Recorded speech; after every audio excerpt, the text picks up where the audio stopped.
Well, hello, my fitness classmates. Today, I'm going to be going over my 3 steps to being a rock star hybrid athlete and recapping how my first triathlon went. Well, okay, so my first step in being a hybrid athlete is being mediocre at everything you do.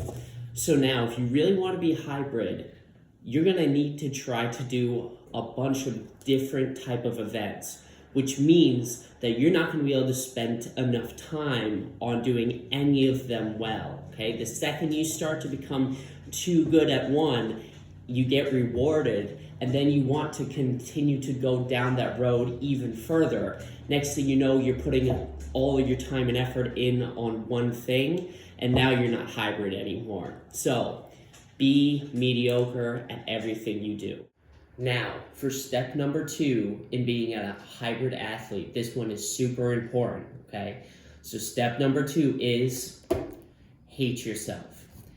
If you've started to have fun doing one specific type of event, you clearly aren't, fully in it. You're not fully in the lifestyle until you start to do multiple events, most of which you're not going to like. So if you're not doing at least one sport that you absolutely hate, then you can't really be calling yourself hybrid. Now, in order to make yourself do that sport you hate, it's a lot easier if you just start out hating yourself. So step number 2, hate yourself. Step number 3, and the final and most important step of being a hybrid athlete is, and that says it all right there, being hybrid's gay.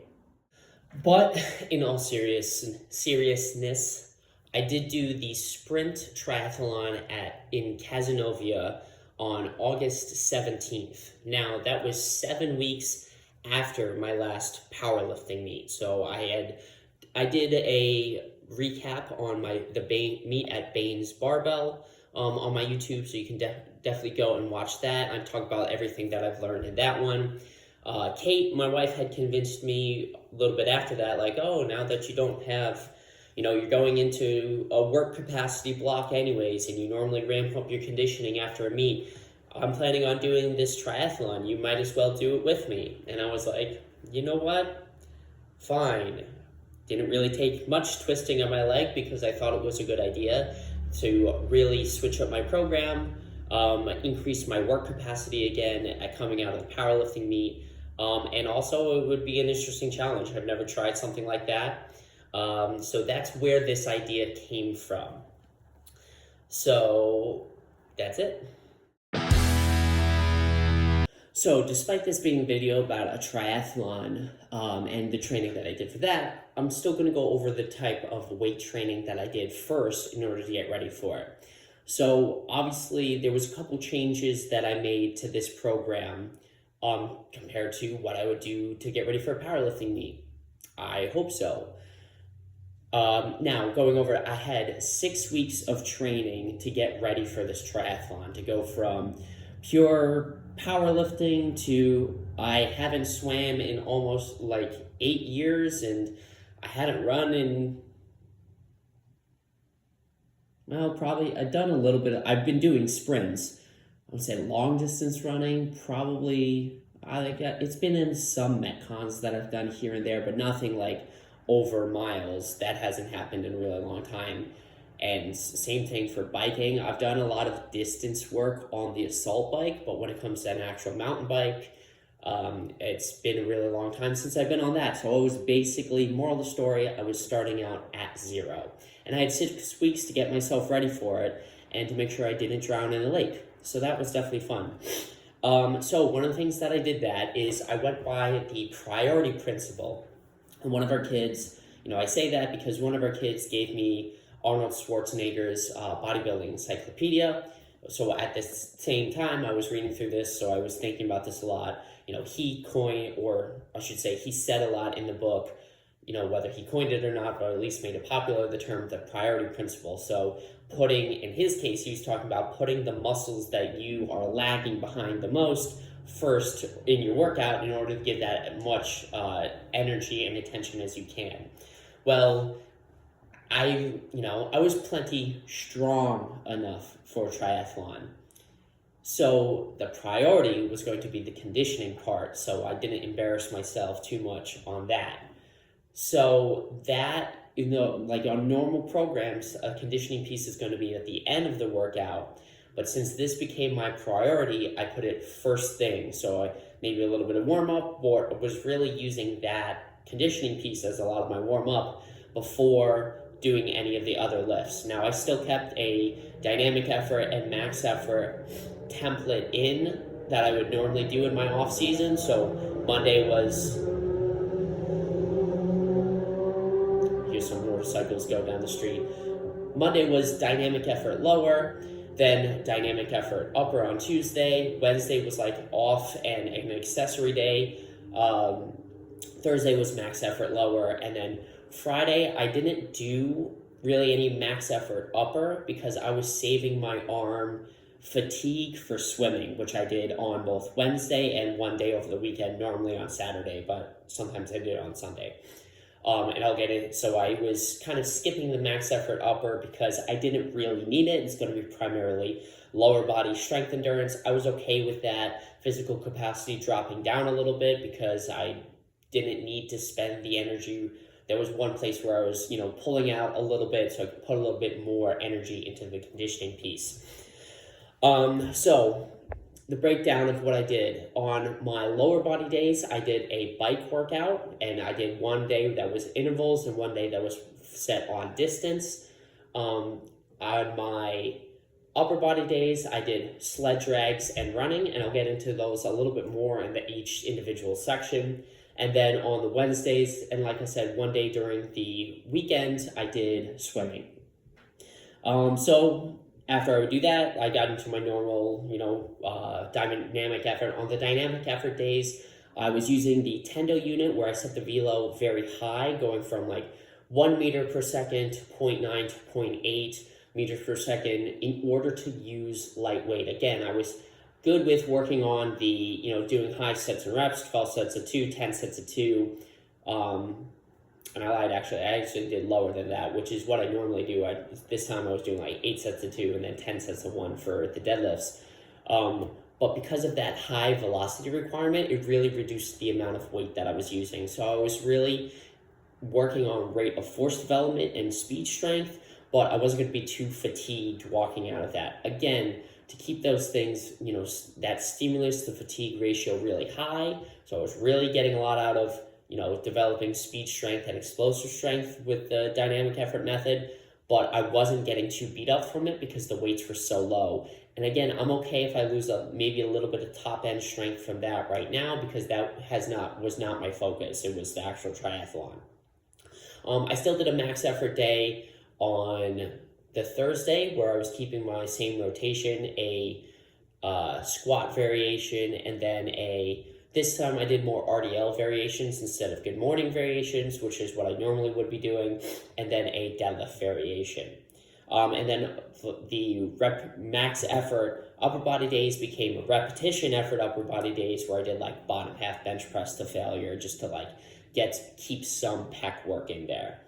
Then when I was picking my accessory movements for lower body, I was really focusing on maintaining joint mobility and making sure I didn't look too much like a runner. Not that I was going to look like a runner, not that that's a bad thing either. Not that there's anything wrong with that. But I was taking into account the repetitive running motion and making sure I picked exercises that stretched out my hip flexors, stretched out my groin, and stretched out my calves in order to maintain mobility in those spots. So I was doing ass grass split squats and normal split squats, and then lateral lunges to stretch out my groin, and then calf raises to, stretch out and can keep that mobility in my calves, and then normal, reverse hypers, banded hamstring curls, that type of stuff, high reps at the end to keep that muscular endurance.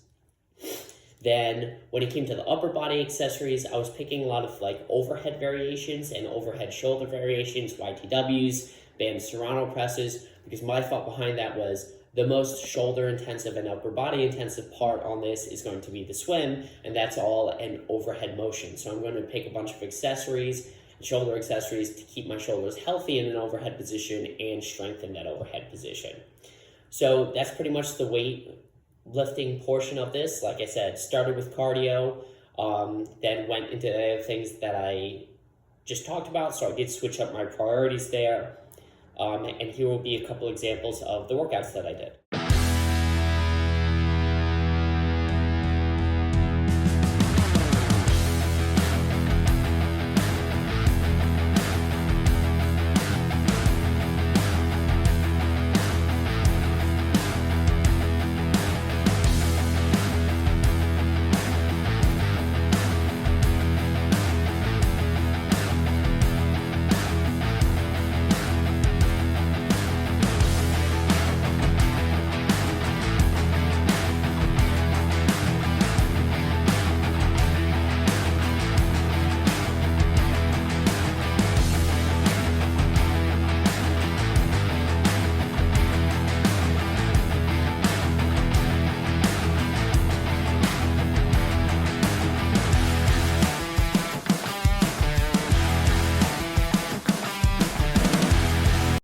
Okay, so now I'm going to go over my experience swimming. So in the theme of the triathlons, the swimming is first in the event.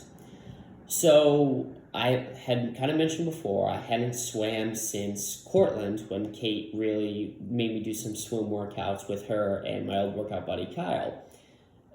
So it had been a minute. Some recreational swimming had been done, but no real workout swimming with workout purpose, exercise type activities being the intention, whatever.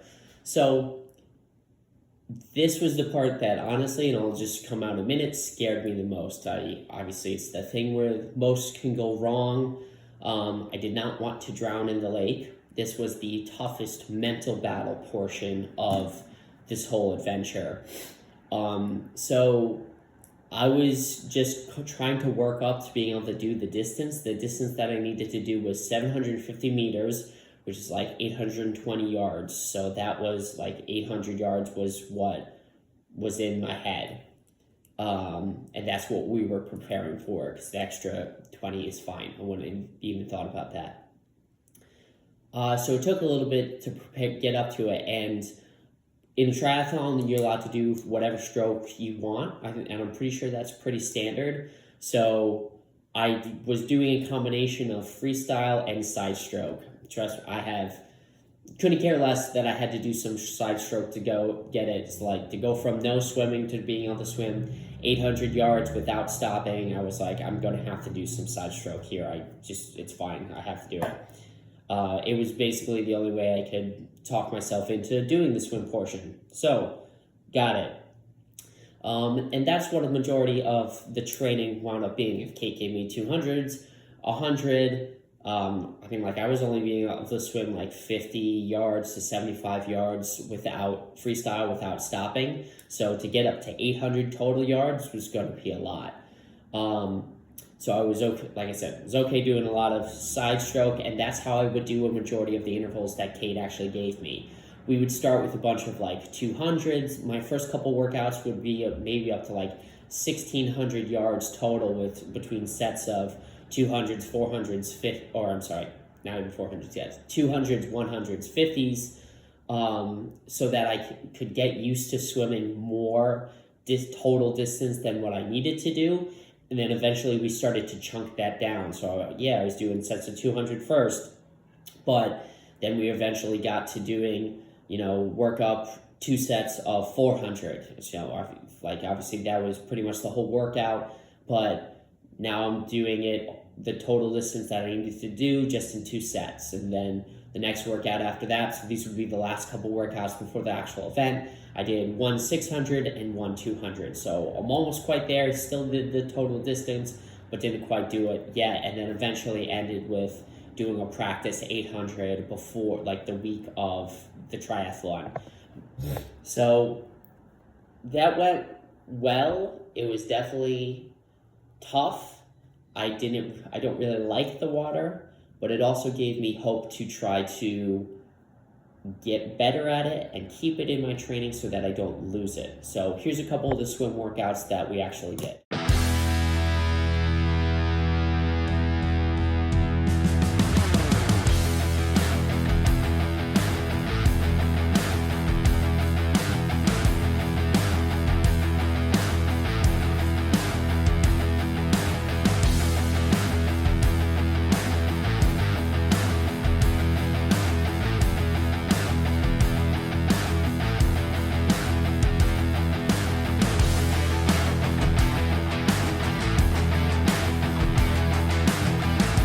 So when it comes to the bike workout, I did most of my workouts on the assault bike.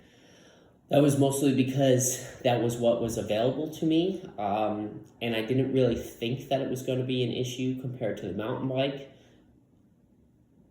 Now, when it actually came to the race, it was a little bit different, but I was training a lot on the assault bike. I think it did well enough, but if I do it again, I'll definitely probably try to get out on my bike a little bit more. I don't know how big of a difference it really made, because I think the biggest difference was just in the quality of the bike that I had. Again, I'll get to that a little bit on actual race day, but when it came to the assault bike workouts, I did one fast day or interval day, and then one long duration day where I was trying to get used to the distance or sitting on the bike for a really long time. That part I definitely know helped. But so for the intervals, I was doing 10 minutes EMOM where I worked up the work to rest ratio, or increased my sprint time from week to week. So first week I did a 5-second sprint every minute, then 8, then 10, then 20, then 30, then I did a special pyramid set. So just working at a very high heart rate, trying to go for max intensity. For my long days before my max effort lower body days, I did 8, 10, 12, 14, eventually worked my way up to like 18.2, doing a special bike workout at the end. Basically just getting myself ready to sit on the bike for a long time, and the other day doing more high intensity, trying to work really hard on the bike. I think that worked out fine. Honestly, not too many takeaways from that, other than probably if I wanted to be a little bit better at biking, then I should be on the bike. I know, crazy. Maybe get a better bike. I know, even crazier. But that's what I could do in time, with the time that I had, with the limited knowledge that I had, and with the work and life schedule that I had.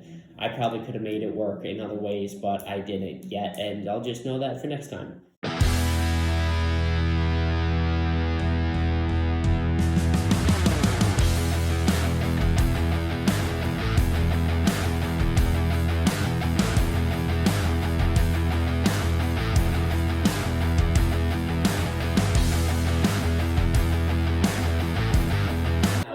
Last event that I had to get ready for was running. So I would do that before my upper body days. And again, I had more of an interval day and a long duration day. Both of these running workouts incorporated the use of sled drags. This was before I would do the run, and then I would actually do different times or distances running. So on my interval day, what I started with was 5 minutes of backwards sled drags. That stayed pretty consistent the whole time. That was kind of my warm-up. But I also think it was important just to keep my knees and ankles healthy. So 5 minutes of backwards sled drags, rested a couple minutes, got a drink and all that, and then started my intervals where I did 3 sets, where I started at 5 minutes on and then 5 minutes off. So basically a 10-minute interval where the work progressed. It increased from week to week. So the first one was 3 sets of 5 minutes on, 5 minutes off. Then the next week was 6 minutes on, 4 minutes off. Then 7 minutes on, 3 minutes off, 8, 2, 9, 1. And eventually it culminated in doing sets of 10 minutes with a 3-minute break in between. Just trying to increase the time and the work that I was doing with the sled drags. Then I did 2 different types of intervals. One was distance and tempo runs, and then the other one was going for a certain time, where I was just running at a really hard pace. Again, this was just trying to get me used to running fast and at a high heart rate and at a high effort level, and increase the duration or the tissue tolerance of my feet. I really broke down running into two spot sections, and this is one of the reasons why I had both the sled drags and the runs on the run day, is that I was trying to use the sleds, I would say at the start, a little bit more for conditioning, and then just trying to develop the tissue tolerance of my feet and ankles, because that's what was getting beat up the most from the actual conditioning, being 210, I weighed in at the meet at 212.9, so I was probably around 210 pounds. Maybe I had dropped a little bit more, but going for a lot of running over 210 pounds is definitely tough to do on the feet and ankles. So I was trying to condition them enough so that they had high tissue tolerance so that they wouldn't break down during the running part. So my tempo runs for the first 3 weeks were I did an E-bomb. On our field, where I did every minute on the minute for 10 minutes, a 60-yard jog. Then I did a 120-yard jog, and then I did a 150-yard jog. So the 60 was kind of easy, even though my legs were pretty tired from it because they were not used to it. The 120 got pretty tough. That was taking me about like 45 seconds. Yeah, 35 to 45 seconds around there. No, I'm sorry, 35 to 40 seconds. Okay, we'll get there. And then where I did 150 yards every minute on the minute, that was really tough. That was basically taking me anywhere between 50 and 55 seconds every minute on the minute. So I basically just got a breath or two and turned around and did it again. Pretty happy that I got all those intervals and I didn't have to stop on any of them. Then I did 2 weeks of, I switched it up and instead did distance, I just did time. So 1 minute of like a pretty hard jog / type sprint, 4 minutes break, did that 3 times. Same thing. Or next week, did 2 minutes of a hard sprint. And again, just a hard sprint being a really tough pace to hold for that time duration. And then 3 minutes off. And then I was basically at the race. So that was the interval day. Then on the long day, I started out with doing a 20-minute sled drag, 10 minutes backwards, 10 minutes forward. Again, to that kind of being my leg warm-up. Also to fatigue my legs a little bit because I know that the run is the last event in a triathlon. So it was kind of simulating that, my legs are going to be tired by the time I got there. But my legs were super tired by the time I got there. So maybe it helped a little bit, maybe it didn't.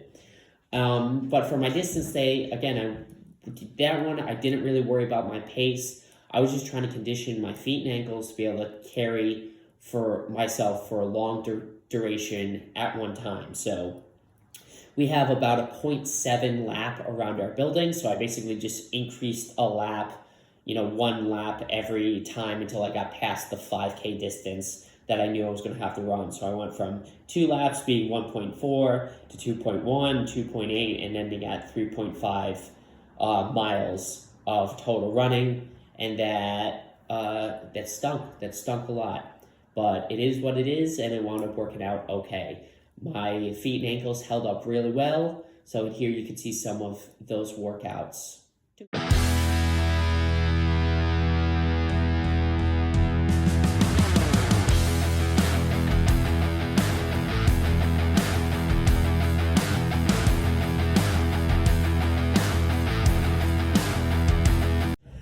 Well, okay, so that's how I got ready for race day. So now I'm going to tell you what happened on race day. Well, basically nothing too exciting. I got up very early, had to take care of my responsibilities of walking the dog and everything before we got going.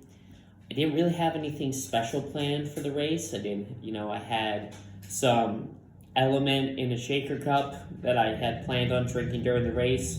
I honestly barely got to it. That was partially because of the fact that I had it in a shaker cup, the fact that I had it in like a little zip in the front of my bike, so it was really hard to actually get to. So there really wasn't too much pre-race nutrition or hydration or anything along those lines because I wasn't really worried about it. I was just trying to get through the race. So that's stuff that, I know about, like carb loading and hydration and that type of stuff, how important it is. Again, I was just trying to get through. This was my first one. I didn't really care too much. I was just trying to make it through it.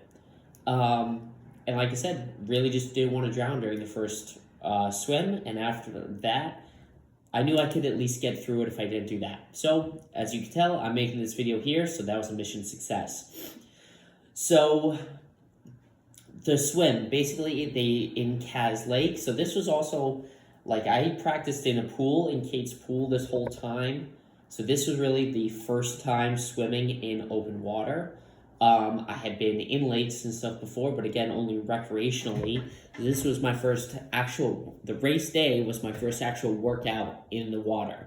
So what they did was they basically did a diamond shape, so up and out, then up to another buoy, then back down to this corner buoy, then back to shore for the 750 meters.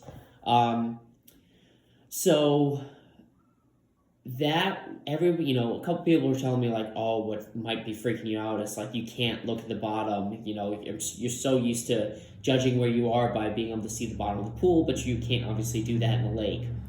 Now, personally, that didn't really bug me too much, partially because I was doing a lot of side stroke, so I wasn't even looking at the bottom of the lake. But even when I was swimming freestyle in the lake, I don't know, that's not what really bugged me too much. I just wasn't really focusing on it at all. But what did bug me is Caz Lake is very seaweedy. I did not think about that. So basically almost like the first 100 and last 100, your face was like totally in the seaweed, and I was just having none of that. Between, I don't think, being a good enough swimmer to worry about that, and mentally not wanting to deal with that whole part, I was just side stroking and totally okay with it. So that was a little weird, but made do. So the swim took me 26:55. When I did it in the pool, it took me like 22 minutes. So definitely a decent amount behind my pool time. Obviously, like, I was just doing way more side stroke. Like, I just knew that I couldn't stop, and I still knew that I had so much more. So between all the mental energy to try to get through the swim, but then also still knowing that I had so much more to do, it was fine. Again, I don't really care about what any of these times are. I'm just happy that I got something on the board, and time to be in the future. So 26:55 was the swim. My first transition was 4:06. Honestly, I got out of the lake and started to run up. Of course, it's uphill to where our bikes were, and my legs were toast. That was the first time I tried to run after being in the water, because we didn't really practice any transitions. Probably should have, didn't. Again, didn't really care too much, just made do. So running up to where my bike was tough. My legs were pretty toast. Did not expect that. Of course, it's great because now I have the two more leg-intensive sections of the race that I'm coming up to. So, and again, I wasn't trying to go very fast. I was just getting myself ready to get going on this. Now, the bike took me an hour 10:08. So an hour 10 minutes and 8 seconds for a 13.6 mile bike. That was a lot of uphill. I did have a goal of trying not to get off the bike or stop running. And I did have to get off the bike twice and actually walk it up 2 hills. I had, my father-in-law's old mountain bike. Thanks so much, Dave, for letting me use that. But I could definitely see the difference between a solid but older mountain bike and a nice road bike. I had plenty of people just passing me, even on the tough hilly sections, that even if they were really working hard, they were still keeping the bike moving at least. And eventually on 2 parts, I just grinded to a halt, and I was like, I'm just literally not moving anymore. I'm going to kind of run/walk, jog this up the hill. It felt basically like it was all uphill, other than this one section that they actually emailed us about prior to the race, that it was so downhill, and that there was a decently sharp left turn at the bottom that they actually had an ambulance or a paramedic stationed at the bottom of that to make sure that they were there in case anybody crashed. So they even had plenty of signs up like, oh, watch out, this is the hill that we were telling you about, slow down, get ready, go under control. So once I started to see those, I'm like, I'm going to cruise down on my brakes, squeeze, hit the brake, squeeze, hit the brake. I was not, again, being like, oh, I'm going to use this hill to get my time so much better. I was just like, I'm not going to die on this hill, and I don't care if it adds an extra 20 minutes to my bike, like, I'm good. So, bike sucked. I actually thought that was going to be the easier part because I was the most prepared. And I would say I probably was still the most prepared for that section, but it was a hard bike. I actually had a couple people telling me at the start when I'm kind of introducing myself to the people who are setting up their bikes around me, like, oh, this is my first one. Normally I do this. Normally I powerlift. And then they were like, oh, you picked this one as your first one? That's tough. And I was like, great, okay. And I think a lot of it was because of that bike section. I mean, Ed Tenike, he was an endurance athlete for doing like the Ironmans and all that. I mean, he had some stuff to tell me afterwards, like, oh yeah, the hills and all that stuff are so bad. And he had some stories even about Caz Lake. So it helps a little bit to know that this was a tough first triathlon to pick and that I still made it through it. So, bike, 1 hour, 10 minutes, 8 seconds. Real tough, not fun. Transition 2 took me 1:28. That was just easier, just put the bike back. And then the run took me 38:13. I think that was the slowest 5K I've ever run in my entire life. Now, I wasn't expecting anything quite like back in my cross-country days when I was 135 pounds and I ran on average between a 20 and 22 minute 5K and couple times even got in the 19s. But I was still thinking I would be able to do a under 30, and I did not. Partially because, again, the first half of the run was uphill, flat to uphill. Where we actually situated was in this park called Lakeland Park, and that's got a pretty steep uphill driveway that we had to run up to again go into a flat section to again go into more an uphill section. Eventually you got to a turnaround and you could come downhill a little bit towards the end. My goal was to just not walk, which that part I did, and I was pretty happy about that. But that was a slow 5K. That hurt. By the time I got there, I was hurting pretty bad. But I didn't let myself stop, and I was happy with that. So the whole thing took me 2 hours, 20 minutes, and 50 seconds. I thought it would take me around 2 hours. So obviously between underestimating how tough it was going to be, not that I was underestimating it, but now just had a better idea of how tough it was going to be, not necessarily worrying about the transitions, maybe being a little bit better at hydrating and nutrition and learning that stuff going forward, picking better apparel. So they did have a rule, and I heard a couple of people talk about this, how this was kind of a weird rule that they were requiring guys to wear shirts because they didn't want to give guys an unfair advantage over girls. I don't really care about requiring us to wear things. I think the reasoning that it's an unfair advantage or thinking about that is kind of weird, but whatever, we don't have to get into that. However, I did pick the cotton shirt that they gave us for the event. And let's just say my nipples were hurting pretty good at the end and for the rest of the day. Oh, hi, Nala.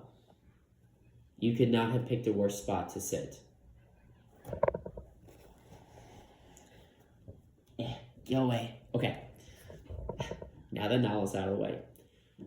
So that hurt. Definitely need either a tighter shirt, probably more like an Under Armour type shirt, something like that. Maybe next year they won't have the rule. I don't know.